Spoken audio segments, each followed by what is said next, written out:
स्वच्छता ही सेवा, स्वभाव स्वच्छता, संस्कार स्वच्छता। ना मैं गंदगी करूंगा, నా కర్నే దుంగా, నేను చెత్త వేయను, వేయడానికి అనుమతించను.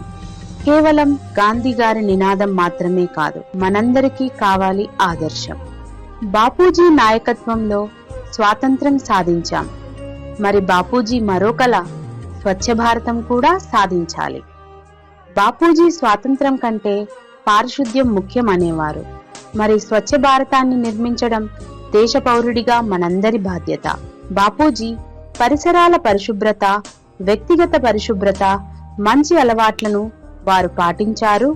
మంచి ఆరోగ్యానికి దాని దగ్గర సంబంధాన్ని నొక్కి వక్కానించారు.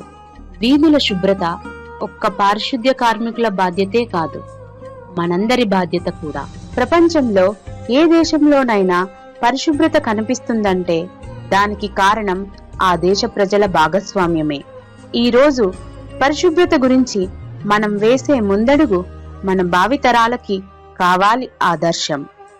రండి, మనం మన వీధిని, గ్రామాన్ని, నగరాన్ని, రాష్ట్రాన్ని, ఇంకా మన దేశాన్ని స్వచ్ఛ భారతం వైపు నడిపిద్దాం.